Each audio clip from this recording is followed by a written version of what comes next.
자, 그리고 여러분, 오늘 SBS 8시 뉴스를 보셨나요? 현재는 주식시장보다 코인시장이 먼저 붕괴가 됐습니다. 그래서 지금 청소년들이라던가 혹은 대학생들이 대출을 받아서 코인을 하다가 결국 패가 망신했다는 뉴스가 나오죠. 이렇게 지금 대학생이 부모님의 주택담보대출까지 손을 댔다가 2억 4천만 원의 빚이 생기고 말았어요. 자, 그런데 보시면은 이분 같은 경우에는 주식 선물처럼 비트코인 마진 거래를 해가지고 돈이 100원도 안 남았습니다. 현물을 했을 경우에는 그래도 어느 정도 돈이 남았을 텐데 이렇게 될 경우에는 현물과 달리 남은 금액이 0원입니다. 0원. 무서운 게 뭐냐면은 국내 암호화폐 투자자 수가 511만 명입니다. 511만 명. 우리나라 인구의 10%가 전부 코인을 하고 있어요. 그래서 만약에 코스피와 코스닥이 지금 코인처럼 이렇게 계속 하락하면서 조정장이 올 경우에는 지금 여기에 있는 학생이 코인 투자자가 아니라 주식 투자자로 이름만 바뀌어서 똑같이 뉴스가 나올 수 있습니다.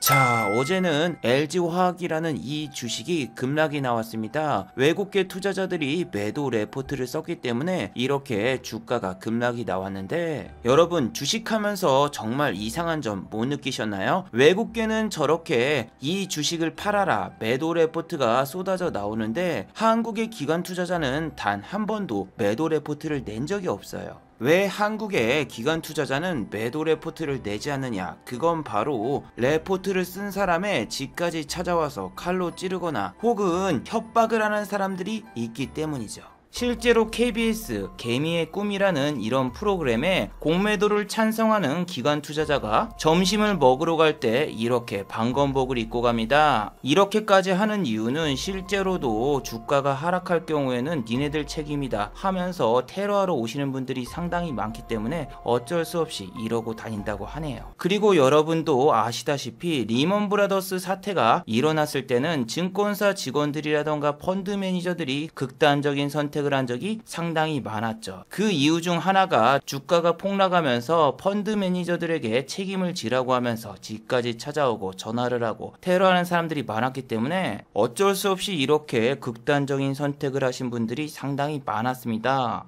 하지만 외국계 증권회사 같은 경우에는 찾아가시는 분들이 없기 때문에 자유롭게 매도 레포트를 쓰는 경우가 많죠. 그런데 문제는 지금 LG화학이 공매도가 장난이 아닙니다. 고점에서 공매도를 어마어마하게 친 다음에 매도 레포트를 냈기 때문에 이건 외국계 증권회사들이 공매도로 수익을 보려고 일부러 낸 매도 레포트라고도 생각이 될 수 있죠.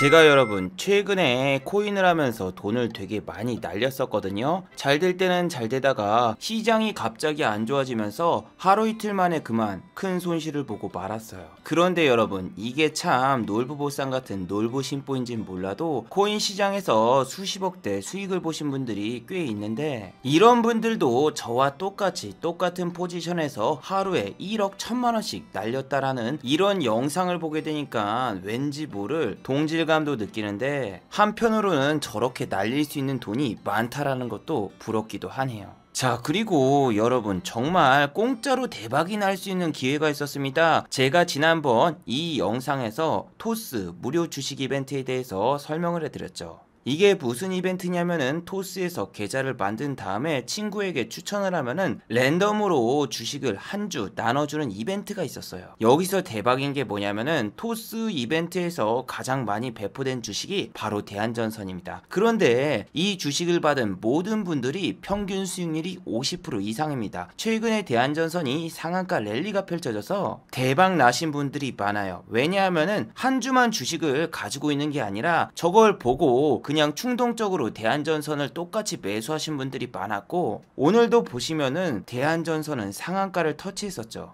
그리고 여기서 가장 웃긴 상황은 삼성전자를 배정받으신 주주분들도 상당히 많았는데 삼성전자는 받고 난 다음에 오히려 하락해서 마이너스 4%가 되었다고 하고 여기서 여러분들이 알아두셔야 될 건 삼성전자의 금액이죠. 대한전선은 3,000원짜리 주식이었고 삼성전자는 8만원이었으니까 한 주만 놓고 보면은 삼성전자를 배정받으신 분이 훨씬 더 이득이죠.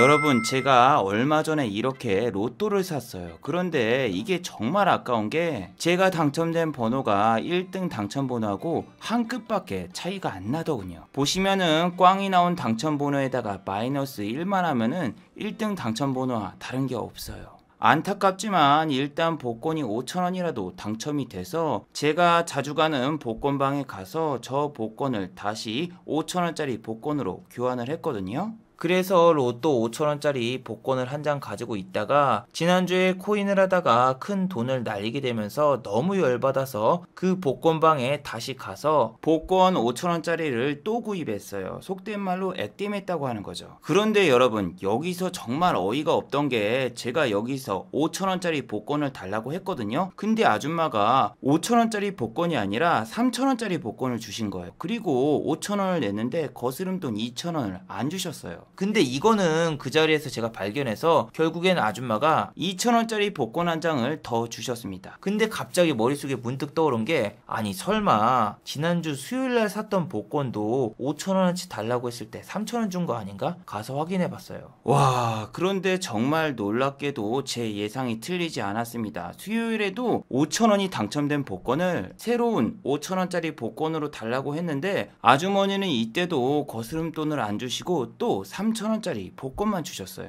그래서 제가 월요일 저녁 8시쯤에 복권방에 가서 이 사실을 이야기를 했는데 그때는 아주머니가 안 계시고 아저씨만 계셨거든요. 아저씨한테 이 복권이 잘못된 걸 이야기하니까 아줌마 있을 때 그때 다시 이야기를 하라고 하더군요. 그런데 중요한 거는 아주머니는 오전에만 근무를 하시기 때문에 오후에는 근무를 안 하세요. 그래서 저는 어쩔 수 없이 화요일날 오후 2시쯤에 다시 한번 그 복권방에 찾아갔습니다. 그리고 아주머니에게 이 사실을 그대로 이야기를 했죠. 저는 여러분 당연히 아주머니께서 아우 총각 미안해요. 내가 그날 너무 정신이 없던 것 같네. 이러면서 복권을 바꿔줄 줄 알았는데 오히려 아주머니께서는 오리발을 내밀면서 왜 이거를 이제 와서 이야기를 하냐, 증거 있냐, 오히려 저한테 따지시더군요. 아니 저 같은 경우에는 단골이라서 일주일에 3번씩 복권을 사러 가거든요. 그런데 고작 이 째째하게 2,000원 갖다가 이렇게 치사하게 나오더군요. 아니 그런데 여러분 이게 너무 열받는 거야. 이게 지금 2번이잖아요. 그러면은 아줌마가 일부러 의도적으로 본인이 그렇게 한 걸 수도 있고 실수로 그렇게 한 걸 수도 있는데 이걸 어떻게 좀 좋게 넘어가려고 해도 이게 너무 열받더군요. 전날 코인으로 돈을 날려서 가뜩이나 화가 나는데 아주머니가 이렇게 시치미 떼고 돈을 안 돌려주시니까 너무 화가 나더군요. 원래 계획대로라면은 집에 다시 돌아가서 종가 베팅을 하고 주식장을 마감하려고 했는데 이게 너무 화가 나는 거예요. 그래서 도저히 참지 못하고 복권방 주변에 있는 중국집에 가서 볶음밥을 시켜서 집에 와서 먹었습니다. 그런데 저 같은 경우에는 보통 밥을 안 먹고 밥을 먹는 날은 일주일에 딱 한 번이에요. 다이어트를 위해서 치팅데이로 평소에는 닭가슴살만 먹고 이렇게 평일에는 밥을 안 먹는데 이날은 너무 화가 나서 결국 볶음밥을 먹고 말았죠. 그런데 여러분 제가 중국집에 들어가기 전에 볶음밥 가격을 확인했는데 분명히 4,000원이었거든요. 그런데 집에 와서 밥을 먹고 카드 명세서를 보니까 볶음밥 가격이 8,000원이 찍혀 있더군요.